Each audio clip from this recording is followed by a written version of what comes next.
Hello, this is VF First Wolfpack again.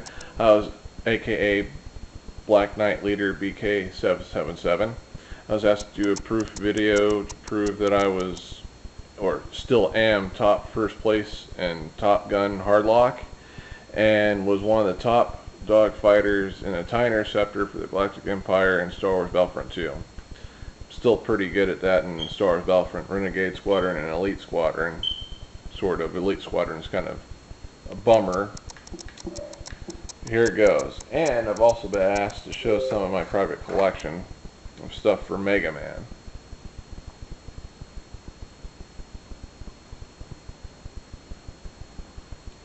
Loading up now.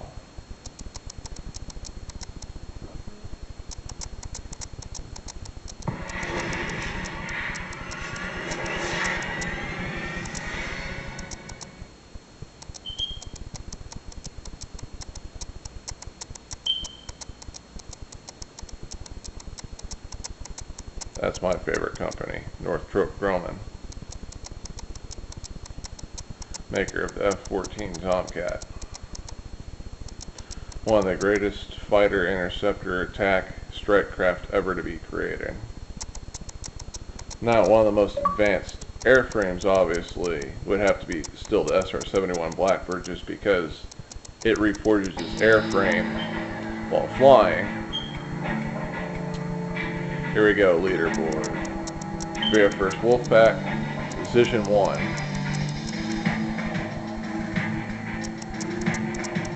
Global career.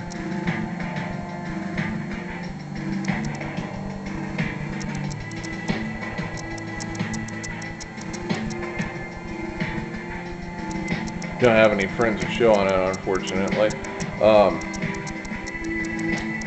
My danger zone scores are these. The Persian Gulf City, my high score, that. No one's beaten that yet. They gotten close, but they haven't beaten it. This one, no one has gotten close to. The Black Sea. That's my high ranking score. The danger zone at the Black Sea.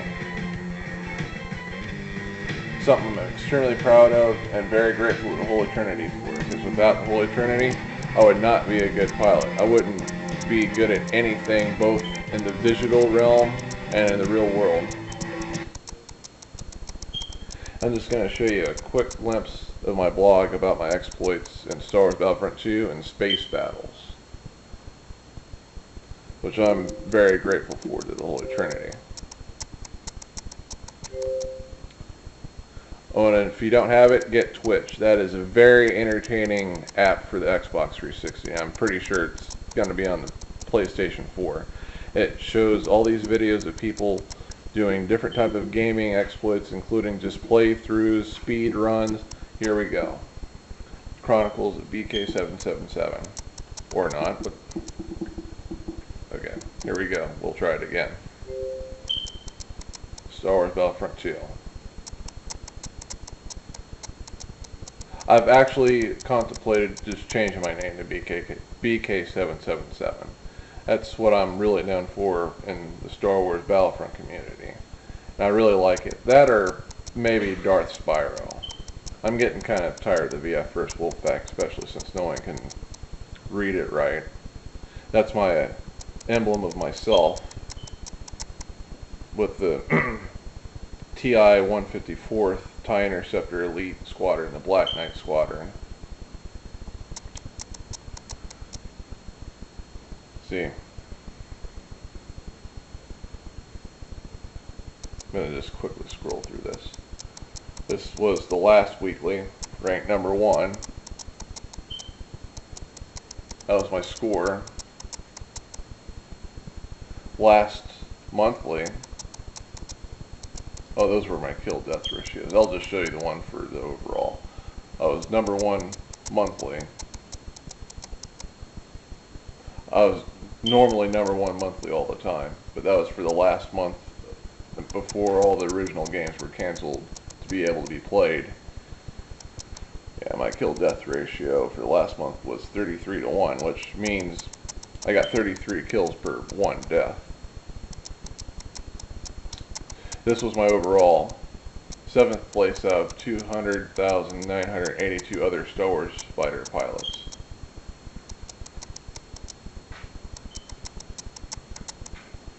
My overall kill-death ratio was 22 to 1. Mostly, as it says right there, I did it in the TIE Interceptor. It's my actual score in the game.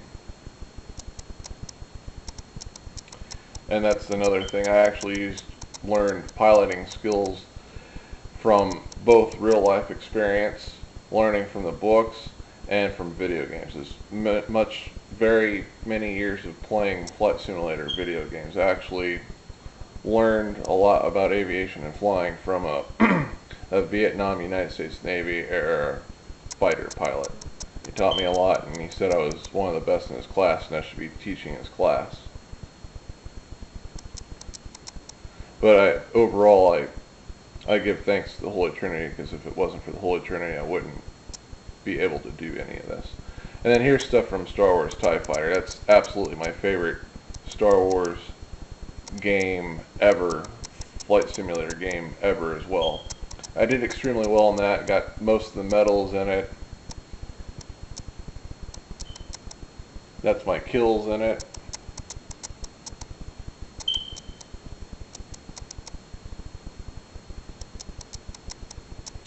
Didn't lose a single ship. Yeah, see, craft loss, 0.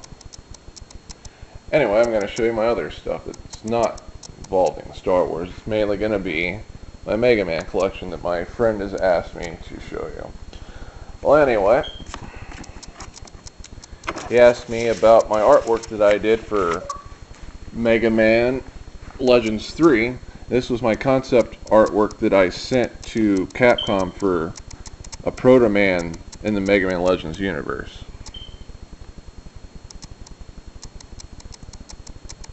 I really like it. I added some elements from Wave Man in it, because Wave Man is my favorite robot master, and he's in Mega Man 5.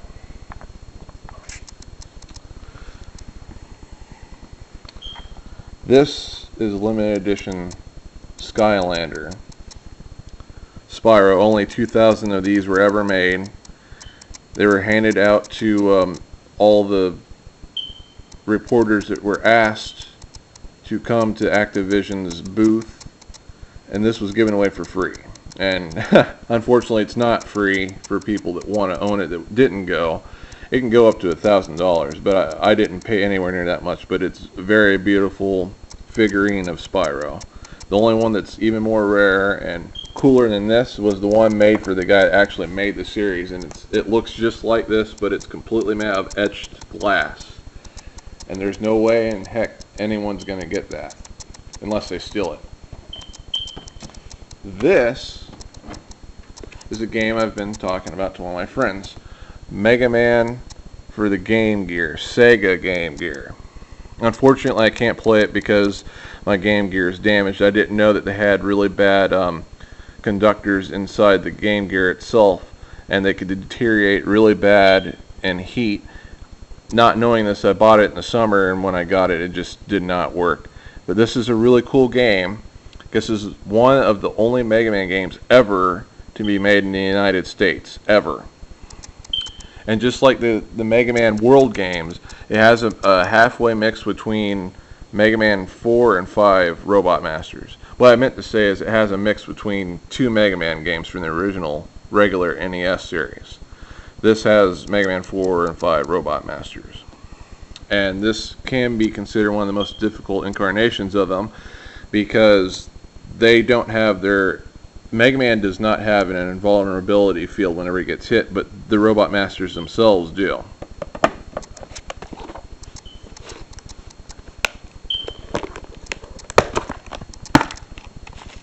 This is what the game looks like with the packaging.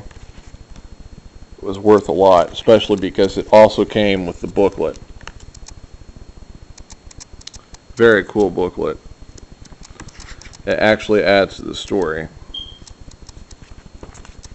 Let's see. Napalm Man's one of my favorites as well. That's him. Let's see.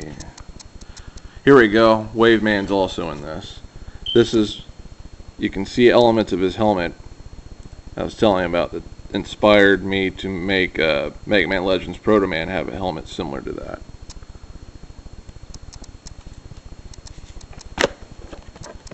And this is the back of it. US Gold. Mega Man.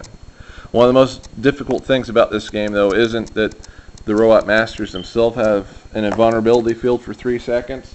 It's that it has vertical scrolling and it doesn't work well, and you have to take many leaps of faith that normally players fail. Okay, this is from the Mega Man World series. It's Mega Man World 2.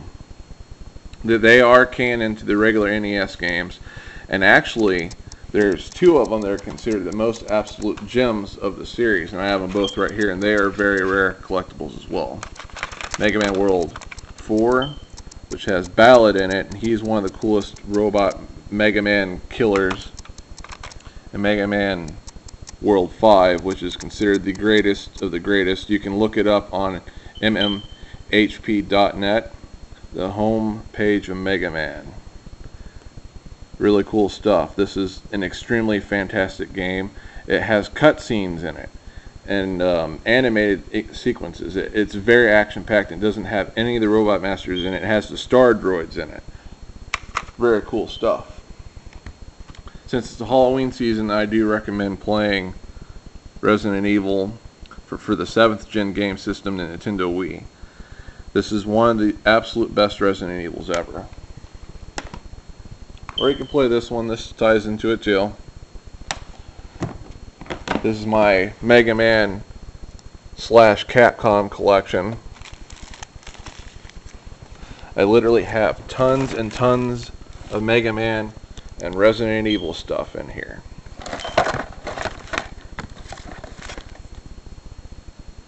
This is the Japanese version of Mega Man, remake I should say.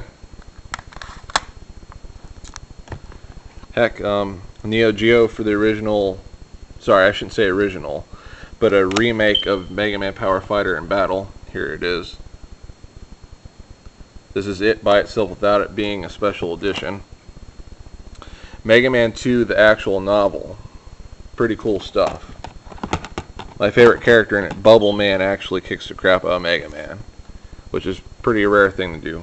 Original GameCube edition of Resident Evil. And I have all 3 of the Anniversary Collection.